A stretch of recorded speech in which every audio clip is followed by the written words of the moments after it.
prácticamente del nacimiento hasta los 5 años. Allí hay 2 clases, para más pequeños de 2 a 4 y de 4 a 5, más o menos así. Luego tenemos Kischus, de primer grado a 5º grado. Luego tenemos Junior High, que son los que están en la escuela intermedia o middle school. Luego tenemos el High School, ministerio para jóvenes de secundaria. Y luego tenemos el grupo de jóvenes adultos, cuando salen de la secundaria y entran en la universidad o entran a trabajar. Y el próximo domingo, hermanos, le voy a presentar un ministerio que tiene esta iglesia. Va a venir el hermano Chris Sandoval. Él tiene un ministerio en las universidades, porque muchos cuando van a la universidad son engañados con las teorías de esta tierra, con el ateísmo, y comienzan a cuestionar la fe de nuestros hijos. Y él tiene un ministerio en varias universidades aquí de California, donde dan soporte de apoyo y un ministerio de apologética para responder preguntas difíciles acerca de la Biblia y acerca de la fe. El próximo domingo el hermano va a estar con nosotros y nos va a explicar. Así que si tú tienes un familiar, un amigo que anda dudando, que tiene preguntas difíciles, bueno, tenemos a este joven que va a estar aquí con nosotros, y este es un ministerio de aquí, local de nuestra iglesia. Ahora sí, Esteban, saludamos a todos los que nos escuchan por internet. Estamos llegando al final del mes y hemos tomado para el mes de junio el poder de la palabra de Dios. Y yo quisiera traerles un pensamiento que he titulado La fe práctica, o la fe que se practica, nos hará experimentar el poder de la palabra de Dios. Hermanos, hemos dicho en estos días que nadie puede dudar que la palabra de Dios tiene poder. ¿Estamos de acuerdo? Les habíamos dicho que toda palabra tiene poder, hasta la suya, la mía, tiene poder, porque causa un efecto. Cuando usted habla bien con alguien, les hablas bonito, le vas a producir un corazón dulce, una mente abierta a escucharte. Cuando tú hablas mal con alguien, maltratas, maldices o hablas mal, vas a encontrar una resistencia. O sea que toda palabra tiene efecto, pero la que tiene mayor efecto es la palabra de Dios. Juan 1:3 dice que todo fue creado, todas las cosas por Él fueron hechas, y sin Él nada de lo que ha sido hecho fue hecho. ¿Y cómo es que Dios creó todo? Por la palabra. Él dijo, hágase la luz, y se hizo la luz. Él dividió las aguas de la tierra. Él dijo al mar, hasta aquí llegas.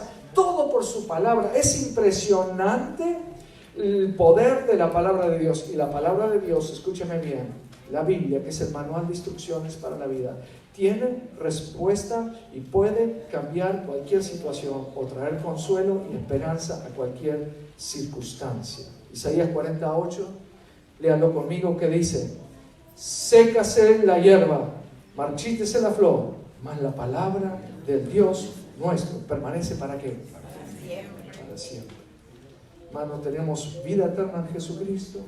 Mientras vivimos para su gloria, y el día que el Señor nos llama, vivimos en la eternidad para su gloria. Es palabra de Dios, y los cielos y la tierra pasarán, pero la palabra de Dios es fiel, nunca pasará. Amén. Ahora, la Biblia está llena de historias de personas que creyeron en la palabra de Dios, y algunos creyeron en esperanza contra esperanza, aún sin ver el resultado final de la adversidad, pero fueron fortalecidos en la fe. ¿Qué le quiero decir? Las historias bíblicas están allí para aprender, ¿verdad? Para enseñarnos a nosotros a creer. Lo que sucede, que nosotros sabemos el final de las historias bíblicas y no entendemos a veces que aquellos personajes de la Biblia tuvieron que creerle a Dios sin saber cuál iba a ser el final de su historia. Como tú y yo tenemos que creer en la palabra de Dios cuando estamos en un problema sin saber lo que va a suceder aún todavía. Dios nos llama a Abraham y le dice: vete de tu tierra y tu parentela y te haré una nación grande, pero no podía tener hijos. Su esposa era estéril. Pero la Biblia dice que él creyó. 11 años esperó creyendo y se desesperó. Cometió un error.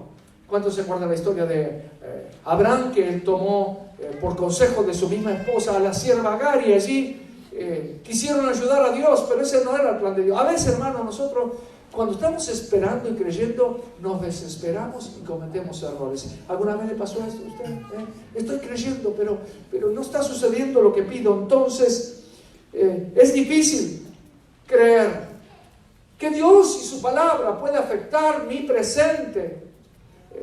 Y la Biblia dice que a Abraham le sucedió lo mismo. Y leemos en Romanos capítulo 4, versículos 18 a 21. Y fíjese, dice, él creyó en esperanza como contra esperanza, para ser padre de muchas gentes, conforme a lo que se le había dicho, así será tu descendencia. En otras palabras, Dios le dijo, tu descendencia va a ser grande. Pero ¿cómo puede ser? No hay esperanza, yo ya estoy anciano, mi esposo también. Pero ¿qué sucedió? Y no se debilitó en la fe al considerar su cuerpo, porque se miraba a Abraham y a los 100 años. Mira, hermano, los años pasan y cobran, ¿o no? Despacito nos ponemos más güeritos, más pequeños. Yo no sé qué clase de espejo tenía Abraham, quizás el río o el lago, ¿no es cierto? Los espejos antiguos no eran como de hoy. Pero él al considerar su cuerpo que ya estaba como ¿qué? Como muerto, siendo casi de 100 años, o la esterilidad de la matriz de Sara y su esposa estéril. Tampoco dudó por incredulidad de la promesa de ¿qué? De Dios, sino que se fortaleció en fe, dando gloria como a Dios. Plenamente ¿qué? Convencido de que era también poderoso para hacer todo lo que había prometido. En otras palabras, hermano, había momentos difíciles en la vida de Abraham, pero él decidió creer porque Dios prometió algo, y si Dios lo prometió, yo lo acepto y yo lo creo. Pero en ese proceso tardó 25 años en recibir lo que Dios prometió. ¿No nos pasa a veces a nosotros también? Que no desesperamos, que estamos esperando. Ahora, nosotros sabemos el final de la historia de Abraham. Cuando ese hijo nace, todavía Dios se lo pide en sacrificios. ¿Cuántos se acuerdan la historia? Y Abraham va y dice, iremos y volveremos y sacrificaremos. Le dice al muchacho, ven conmigo. Y él creía en Dios, pero él no sabía el final de la historia. Nosotros hoy lo sabemos. Hoy sabemos que Dios proveyó un cordero para el sacrificio y él no tuvo que sacrificar a su hijo. Hoy lo sabemos, pero él no lo sabía. Él no lo sabía. Sabemos que Job sufrió, pero luego Dios le dio mal. Pero hermano, cuando Job estaba sufriendo, él tenía la suficiente fe para decir, Dios dio, Dios quitó, sea el nombre de Dios que alabado. Ahora, nosotros sabemos que Job después estuvo bien, pero él dijo esto cuando estaba sentado en ceniza sufriendo su adversidad. O sea, hermano, quiero yo animarte. Que tu fe no desmaye porque tú todavía no viste el final de tu historia. Noé, hermano, 120 años predicando que va a llover cuando nunca había llovido en la tierra hasta ese momento. ¿Sabía usted? Él hablaba de cosas que no habían sucedido. Solo había un rocío por la mañana, que era suficiente. Y me imagino edificar un arca, un barco gigante en un lugar que nunca llovió y que no hay agua, y a soportar la burla de los vecinos. Y ahora yo digo, 120 años creyéndole y no pasa nada, ni el primero, ni el segundo, ni el 20, ni el 40, ni el 50, ni el 80, ni el 100. Ellos decidieron creer en la palabra de Dios. Amén, hermano. Y yo quiero animarte. Tú no conoces el final de tu historia, pero una cosa sí. Así pasó David con Goliat. Hoy sabemos que David mató a Goliat. Sí, pero hay que enfrentarse. Hoy sabemos que Gedeón con 300 hombres dominó un ejército gigante, pero había que enfrentarse y creerle a Dios. Hoy sabemos de tantos otros que fueron, de los 3 jóvenes que se enfrentaron al horno de fuego y se lo calentaron 7 veces más. ¿Cuántos se acuerdan de esa historia? Y le dijeron al rey, el rey, sepas tú, oh Dios, que nuestro Dios puede librarnos, pero si nos quemamos, pero la estatua no la adoraremos. Hoy sabemos que ni siquiera olor a humo tenían. ¿Se acuerdan que dice la Biblia? Pero había que entrar en ese horno. Entonces quiero animarte. ¿Cómo hacer para tener una fe práctica? Porque todos queremos la fe milagrosa. Todos queremos, pastor, ore por mí para que Dios me dé mejor trabajo y ya está. Pastor, ore por mí, o hermano, porque quiero sanidad. Pero esa fe milagrosa tiene que ser precedida por otra fe, que es la fe práctica o practicar lo que crees. ¿Se lo puedo decir otra vez? Una cosa es, cuando necesito de Dios, dame. Otra cosa es ser fiel en el momento que tengo que esperar en la palabra de Dios. Todos queremos la fe que produce milagros, pero todo comienza con una fe práctica y genuina. ¿Pueden leerlo conmigo? Todos queremos la fe que produce milagros, pero todo comienza con una fe práctica y genuina. Hubo un hombre que con su fe impresionó al Señor Jesús. Yo no sé cuántos, creo que hubo 2 oportunidades en la Escritura, en el Nuevo Testamento, cuando el Señor quedó impresionado por la fe de alguien. Y hubo otras que fue sorprendido, como la mujer que lo tocó. Pero leamos la historia de este centurión que está en Lucas capítulo 7, versículo 1 al 10. Y quiero que usted se imagine esta historia conmigo. ¿Estamos de acuerdo? ¿La leemos? Después que hubo terminado todas sus palabras al pueblo que le oía, entró ¿en dónde? En Capernaum. Y el siervo de un centurión, a quien éste quería mucho, estaba enfermo y a punto de morir. Cuando el centurión oyó hablar de Jesús, le envió unos ancianos de los judíos, rogándoles que viniesen y sanasen a su siervo. Y ellos vinieron a Jesús y le rogaron con solicitud, diciéndole: es digno de que le concedas esto, porque ama a nuestra nación y nos edificó una sinagoga. Y Jesús fue con ellos, pero cuando ya no estaban lejos de la casa, el centurión envió a él unos amigos diciéndole: Señor, no te molestes, pues no soy digno de que entres bajo mi techo, por lo que ni aún me tuve por digno de venir a ti. Pero ¿qué? Lea conmigo: di la palabra y mi siervo será ¿qué? Sano. Porque también yo soy hombre puesto bajo autoridad y tengo soldados bajo mis órdenes, y digo a este: ve y va, y al otro: ven y viene, y a mi siervo: haz esto, y lo hace. Al oír esto, Jesús se maravilló de él. ¿Puede leer conmigo? Jesús se maravilló de él. Y volviéndose, dijo a la gente que le seguía: os digo que ni aún en Israel he hallado ¿cuánto? Tanta fe. Y al regresar a casa, los que habían sido enviados hallaron ya que sano al siervo que había estado enfermo. Déjeme ver algunas cosas. La fe práctica precede a la fe milagrosa. O sea, practicar la fe precede a los milagros. Primero, una persona de fe es fiel. ¿Se lo puedo decir otra vez? Una persona de fe es fiel. El centurión es el personaje de esta historia. Y quiero decirle algunas cosas.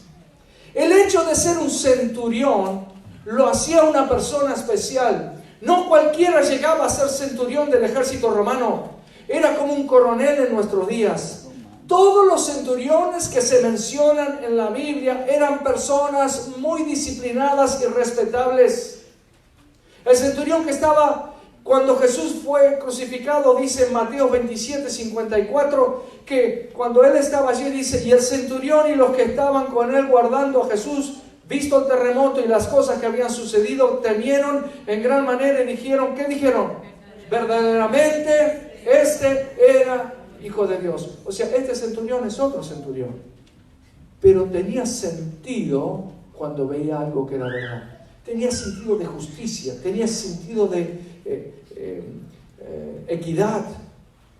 Lucas 23:47 dice el mismo pasaje: el centurión, al ver lo que había sucedido, alabó a Dios y dijo: verdaderamente este era hombre que justo. No era gente cristiana, porque el evangelio estaba recién llegando. No eran judíos conocedores de la ley, tampoco eran romanos, pero tenían un sentido de justicia. Fue un centurión que le dio el cuerpo de Jesús a José de Arimatea para que lo entierre.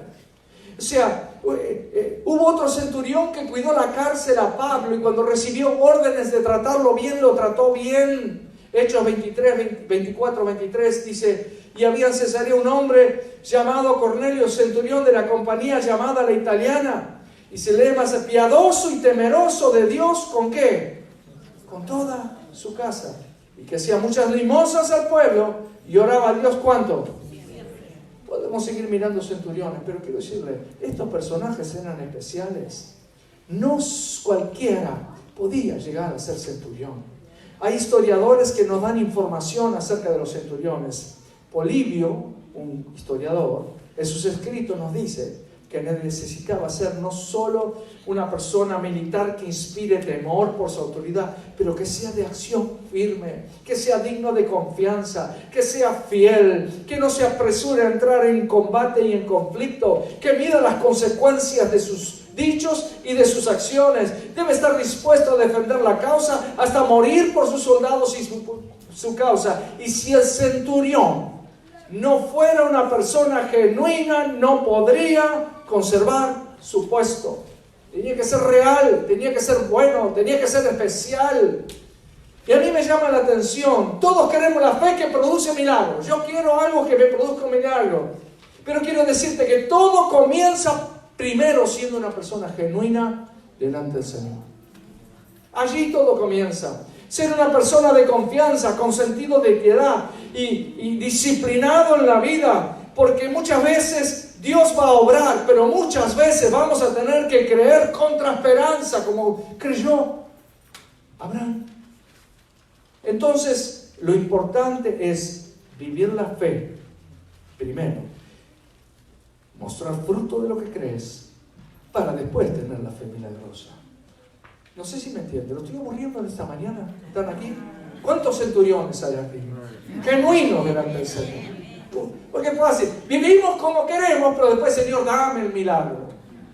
No, primero estar dispuesto a luchar por la verdad, estar ser fiel. Un centurión era encargado de 100 personas del ejército, y el ejército romano era la médula espinal. Esos grupos pequeños, que no eran tan pequeños, de 100 personas, eran gobernados por alguien que en él no había mentira, no había engaño, y cuando reconocía la verdad, la aceptaba. Eso era que es un centurión. Entonces, hermano, para recibir un milagro, tener una fe milagrosa, primero hay que ser una persona fiel. Fiel a Dios, fiel al esposo, fiel al patrón de trabajo, fiel al obrero, fiel a los hermanos, fiel a tus amigos. Pero si no somos fieles, como los centuriones, no podemos decir, Señor, yo quiero un milagro. La fe primera práctica, después milagrosa. ¿Está conmigo en esta mañana? 1, 2. Una persona de fe práctica tiene un corazón sensible. Lucas 7:2, ¿qué dice? Y el siervo de un centurión, a quien quería que mucho, estaba enfermo y a punto de morir. Yo no sé si usted entiende esto. Yo no puedo pedir algo para mí. Señor, dame. Porque eso no es fe.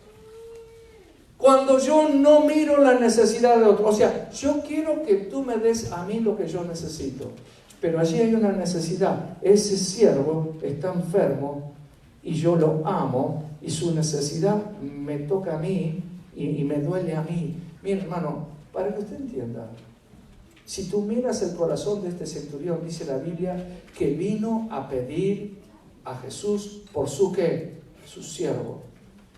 El centurión no era egoísta, no vino a pedir por él. Seguro que tendría alguna necesidad. Siempre tenemos necesidades, ¿o no? Siempre tenemos necesidades. Pero hermano, hay que entender cómo se trataba a los siervos y esclavos en aquellos tiempos. No eran considerados personas. Se lo podía hasta matar a tu libertad y no ibas a la cárcel ni era un crimen. Y cuando ya los esclavos envejecían y no eran productivos, se los abandonaba en la calle. No tenían que comer, no tenían que vestir. Estaban tirados y morían enfermos. No había ningún derecho para ellos, eran considerados como herramientas. Pero para este centurión, era muy amado, muy querido. Es tremendo esto, hermano. Esto no es entendible. Póngase en aquella sociedad. Nuestra sociedad también nos enseña un poco de egoísmo. Lo que importa es lo mío y lo que yo tengo y mi problema, ¿o no? El problema de otro. Pero hermano, a veces nosotros queremos que Dios me dé en mi necesidad lo que yo necesito. Pero yo no estoy dispuesto a pararme en la brecha e interceder por otro que está en necesidad. Y Dios nos mira y dice, tú puedes serle de bendición a que está necesitado, pero no tienes compasión, pero querés que yo te dé, pero tú no estás dispuesto a dar. No sé si me entienden esta mañana. Queremos una fe práctica que le duele la necesidad de otro. Primero que es fiel, y luego duele la necesidad de otro.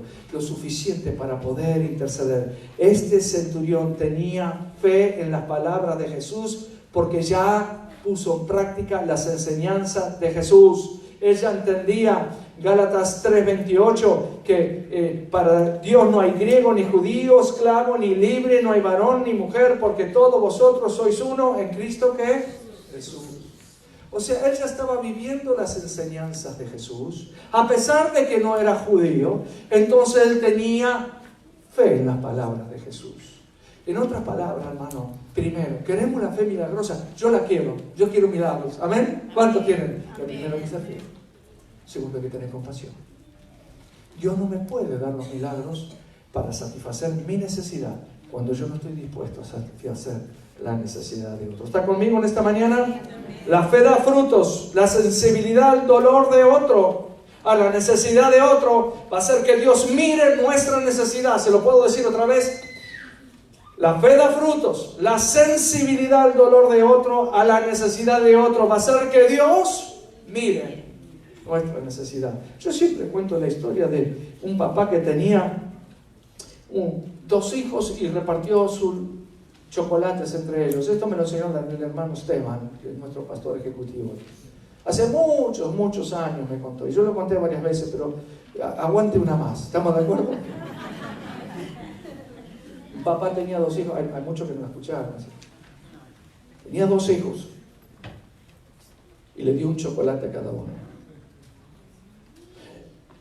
Y uno de los muchachos llamó a su hermano, le dice, papá me dio un chocolate, y lo partió. Toma la mitad para mí. Y el otro tenía su chocolate, pero dijo, yo me como la mitad de mi hermano y me como el mío también. Si tú eres papá y te enteras, ¿a quién le das la próxima vez el chocolate? ¿A quién? La próxima vez no le doy a uno, le doy al que comparte. Dios no nos va a dar si nosotros no aprendemos a ser sensibles con el que necesita. Oh Señor, dame todo para mí. Eso es la fe práctica. ¿Estamos de acuerdo? Primero, ser fiel. Segundo, una persona de fe es sensible a la necesidad de otro. Tercero, una persona de fe se preocupa por el pueblo y la casa de Dios. Leemos Lucas 7, 3-5. Cuando el centurión oyó hablar de Jesús, le envió unos ancianos de los judíos, rogándoles que viniesen y sanase a su siervo. Y ellos vinieron a Jesús y le rogaron con solicitud, diciendo, es digno que le concedas esto. Señor Jesús, somos los ancianos. Hay un centurión, él es romano, pero ¿sabes qué? Él es digno. ¿Por qué? Porque los romanos y los gentiles no eran considerados dignos. Usted conoce, ¿verdad? La Biblia, no eran considerados dignos. Porque ama nuestra ¿qué? Nación y nos edificó ¿qué? Yo no sé si donó el dinero, si ayudó con las leyes de gobierno, qué hizo él, pero edificó una sinagoga. Tenemos que entender esto, hermano. Entre los judíos y los gentiles, entre ellos los romanos, no se llevaban. Aún más, los judíos despreciaban a los gentiles. No se podía comer con ellos, ni siquiera ellos podían entrar en tu casa, y los romanos especialmente despreciaban también a los judíos y los consideraban cosa asquerosa. Si tú lees las historias. Pero este centurión no era así. Él aún había ayudado a construir una sinagoga, y el testimonio del centurión era bueno y respetado por los judíos ancianos. ¿Qué te quiero decir en esta hora? ¿Se da cuenta que él no solo era fiel? Él veía la sensibilidad de otro. Ahora, tercero, él se preocupaba por el pueblo de Dios y por la casa de Dios. Este tenía una fe práctica, practicaba el amar y el querer al esclavo y a quienes no lo querían como los judíos. Era dador, tenía buen testimonio. Yo, hermano, te animo a esto. Estamos disfrutando de este precioso edificio que Dios nos dio, ¿verdad que sí? Alguien dio aquí, hermano. Quizás ya está, la mayoría de ellos ya están con el Señor. Esto fue construido en 1957. La iglesia tiene 125 años. Antes había otro edificio, no aquí. Luego se mudaron, compraron esto y construyeron. Hubo hermanos que dieron su tiempo. Hubo hermanos centuriones que amaron este lugar. Dieron su esfuerzo. ¿Para qué? Para que nosotros hoy disfrutemos, para que nuestros hijos disfruten. ¿Por qué? Porque les interesó. Y yo me pregunto, ¿cómo este romano, a quienes los judíos despreciaban, y ellos despreciaban a los judíos, se preocupó por el pueblo de Dios y por la casa de Dios? Hermano, quiero animarte. En este momento tenemos 25 proyectos para hacer en este lugar. El hermano José Luis Vega está allí atrás. ¿Quieres honrar al Señor y amar este lugar también? Dile, hermano, úseme. Aquí estoy. En algo sirvo. Tienes un vecino que está necesitando algo, que está triste por una situación, un compañero de trabajo. Invítalo. Haz algo por el pueblo de Dios, haz algo por la obra de Dios, haz algo por el templo de Dios. Porque después vamos a decir, oh Señor, yo quiero el milagro. Ah, no, pero eso no quiero. Mi vecino, mi amigo está necesitado y en la iglesia van a ser justo. Tiene problemas de matrimonio y en el ministerio de la iglesia hay un ministerio para matrimonio. Ah, pero no lo voy a invitar. Pero Señor, dame el milagro que yo te pido. Vamos a pintar, vamos a cambiar las sillas y vamos a hacer esto. Y vamos. Ah, no, yo prefiero irme a trabajar y que me paguen. Y yo entiendo que necesitamos a veces nuestro salario porque vivimos, porque hay deudas, porque hay mortgages si es necesario. Pero quiero animarte, hermano. Dale a Dios lo de Dios. Dale a César lo de César, pero dale a Dios lo de Dios. Amén. Porque después vamos a pedirle un milagro, Señor, dame. Pero yo no estoy dispuesto a dar ni en mi tiempo ni en mi esfuerzo. Se da cuenta que este centurión cree en el poder de la palabra de Dios, pero primero era fiel, segundo era sensible, tercero era dador. Entonces cuando Dios mira, ¿cómo no le voy a dar? Todavía le dice, Él es digno, Él es digno. ¿Por qué? Porque entre ellos se odiaban, había una tremenda separación racial y de cultura y de religión, pero este centurión escuchó de Jesús y él no solo era fiel, no solo era sensible, era dador para el pueblo y para la obra del Señor. Cuarto, una persona de fe práctica sabe que el Señor es el único digno. Fíjese lo que dice Lucas 7, 6 y 7. Dice, y Jesús fue con ellos, pero cuando ya no estaban lejos de la casa, el centurión envió a él unos amigos. O sea, Jesús y el centurión nunca se encontraron. No sé si me entienden. Nunca se vieron. Fue todo por terceros. Y yo me pregunto, ¿por qué? ¿Por qué? Diciendo, Señor, no te molestes, pues no soy ¿qué? Digno de que entres ¿qué? Bajo mi techo. Por lo que ni aún me tuve por digno de venir. O sea, yo ni fui a ti, mandé judíos. Y muchos dirán, ¿por qué esto? Hechos 10:28 tiene la respuesta.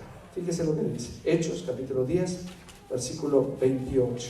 No sé si lo tenían allí en la pantalla. Si no, se los leo acá. Y les dijo, vosotros sabéis cuán abominable, puede entender esta palabra, cuán abominable es para un varón judío juntarse o acercarse a un extranjero.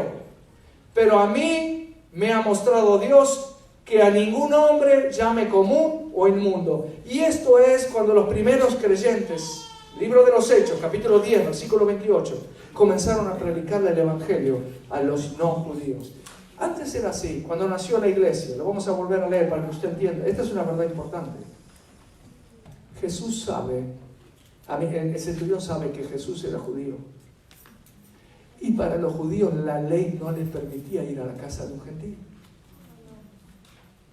Fíjese lo que dice, y les dijo, vosotros sabéis cuán qué, abominable, léanlo conmigo, cuán abominable es para un varón judío juntarse o acercarse a un extranjero. Entonces, ¿por qué el centurión dice, no vengas a mi casa? Porque no te quiero hacer daño a ti, tú eres muy digno. Y la ley, él conocía la ley. No sé si me entienden de esa manera. Él conocía la ley. Él estaba protegiendo a Jesús. Era un hombre acostumbrado a mandar, pero también era un hombre acostumbrado a humillarse. Dice, no es cuestión de obligar o declararle a Dios lo que yo quiero, es cuestión de entender que Él es el único digno. Miren, hermano, a veces creemos que merecemos las bendiciones. Señor, yo te declaro en este día lo que tú tienes que hacer. Y tú vas a hacer esto y vas a abrir puertas. Y yo declaro. Señor, yo me humillo porque todo es por tu gracia y tu misericordia.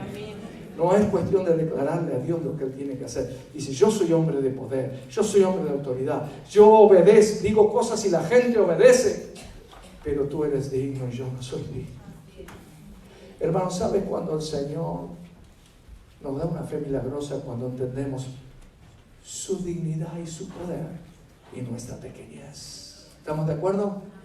Yo no le puedo decir a Dios y declararle y obligarle. Yo tengo que ir al Señor a rogarle y a decirle. Este era un hombre que entendía que Jesús era digno. Quinto, una persona de fe práctica conoce la disciplina y el respeto a la autoridad. Lucas 7:8 lo leemos otra vez, porque también yo soy hombre puesto bajo ¿qué? Autoridad. Tengo un soldado y le digo vayan para allá y van, le digo vengan para acá, vienen, le digo que hagan algo y lo hacen. Y a veces nosotros, el Señor dice algo pero yo no lo hago. Su palabra me enseña algo pero yo no lo hago. La Escritura me aconseja algo pero yo no lo hago. Pero después voy y le digo a Dios lo que Él tiene que hacer. Y es allí cuando se produce, él tenía una fe milagrosa, pero él sabía aceptar órdenes y ser obediente. El centurión entendía lo que era la disciplina, pero algunos viven desordenadamente, pero quieren milagros. Y a veces eso es, vivimos mal, pero no tenés que dar. Quiero decirle algo, toda adicción, escúchame bien, todo problema familiar y de matrimonio, la mayoría de las crisis financieras y aún muchos de los problemas de salud, aunque no todos, vienen por falta de disciplina. ¿Se lo puedo decir otra vez? Ese problema que quizás usted tiene, ¿sabe por qué? Es porque fue indisciplinado. Algunos de nuestros problemas de salud y del músculo aquí estomacal que tenemos, que trae la diabetes y todo lo demás, ¿es por qué? ¿Por falta de qué? Disciplina. Ese problema de matrimonio ahí que tanta discusión hay, el problema financiero, ¿es por qué? Porque cuando tenemos algo en el bolsillo nos cuesta ahorrarlo, nos gusta gastarlo, y después hay peleas en el matrimonio, y después hay necesidad. Esa discusión que tuvimos con amigos, ¿o qué? Es porque hablamos lo que no había que hablar. ¿Por qué? Porque no tuvimos ¿qué? Disciplina. O sea, una persona de fe práctica conoce la disciplina y el respeto a la autoridad. Y si Dios dice, la palabra blanda quita la ira, entonces ¿por qué a veces decimos la palabra incorrecta? Si el amor todo lo puede y todo lo soporta, ¿por qué no nos soportamos a veces? ¿Por qué no le damos la autoridad a la palabra de Dios? Él sabía lo que era obedecer. Él conocía la autoridad. La obediencia, hermano, nos da autoridad. ¿Cuántos creen en esto? Nunca me voy a olvidar del rey Ezequías. Le voy a pedir al grupo de adoración que vaya pasando. El rey Ezequías, cuando vino el profeta le dijo, prepara tu casa porque morirás y no vivirás. ¿Cuántos se acuerdan de esa historia? Y él se va contra la pared y le dice, Señor, tú sabes que yo he andado en obediencia delante de tu palabra. Y el profeta no se había ido de la puerta, que vuelve y regrese. Dice, el Señor te concede 15 años más de vida. ¿Se da cuenta que la obediencia nos da autoridad? Nos da autoridad. Por eso pues el Señor dice, tú quieres milagro, pero no obedeces en las cosas pequeñas. No entiendes. Sabes cómo tienes que actuar y no lo haces, pero me dices a mí lo que tengo que hacer por ti. O sea, primero la fe práctica y luego la fe milagrosa. Sexto y último, una persona de fe practica la fe, que practica la fe práctica, que la hace, que cree. Porque yo puedo decir que creo, pero no vivirlo. Abre puertas a la fe milagrosa y podrá experimentar la palabra de Dios. Lucas 7, 9 y 10. ¿Qué sucedió? Al oír esto, Jesús se maravilló de él y dijo a la gente que le seguía: os digo que ni aún en Israel he hallado tanta fe. Y al regresar a la casa, los que habían sido enviados hallaron sano al siervo. O sea, digo: Señor, di la palabra, pero porque yo soy fiel, Señor. Porque he entendido que la fidelidad abre milagros. Porque he entendido que la sensibilidad abre milagros. Porque he entendido que el ser dador y preocuparme por tu obra y por la iglesia y por el templo abre. Y porque he entendido lo que es la autoridad, que cuando tú hablas, yo sé que lo que tú dices es verdad. No más di la palabra.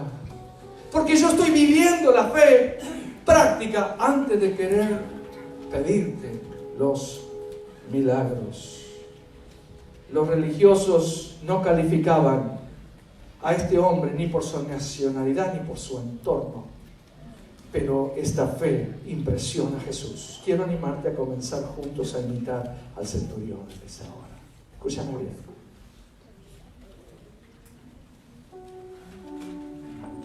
Vivamos la fe y luego Dios nos va a dar los milagros. ¿Entiendes esta verdad? El milagro que necesita tu matrimonio, el milagro que necesita tu finanza, el milagro que necesita nuestro cuerpo. Vamos a vivir por fe. No le vamos a reclamar a Dios lo que Él tiene que hacer, porque Él nos va a decir: yo te doy, pero tú no das, no eres sensible. Yo te ordeno, pero tú no obedeces. Pero tú quieres los milagros. Si practicamos la fe práctica cuando somos fieles. Practicamos la fe práctica cuando no somos egoístas sino sensibles. Practicamos la fe práctica cuando nos interesa el pueblo de Dios y la casa de Dios. Practicamos la fe práctica cuando entendemos que Él es el único digno y todo lo que recibimos es por gracia y amor. Y practicamos la fe práctica cuando hay una disciplina y un respeto a la autoridad de Dios y su palabra. Y la fe práctica nos va a abrir la fe milagrosa. Póngase de pie esta mañana. Señor, te tenemos que pedir perdón en este día, porque muchas veces venimos a reclamar cuando no hemos vivido. Venimos a pedirte cosas cuando no hemos actuado. Señor, ayúdanos a tener una fe de esperanza contra esperanza. Aun cuando no vimos el final, tu palabra es verdad y se cumple. Tu palabra es verdad y se cumple.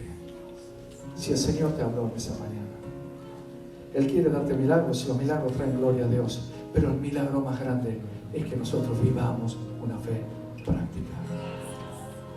Te honramos, Señor. Te bendecimos. Ayúdanos a ser esos esposos que nuestra esposa necesita. Esa esposa que el esposo necesita. Esos padres que los hijos necesitan. Esos hijos que los padres necesitan. Esos empleados que los patrones necesitan. Esos patrones que los empleados necesitan. Esos amigos que los amigos necesitan, Señor, para luego venir a pedirte lo que necesitamos.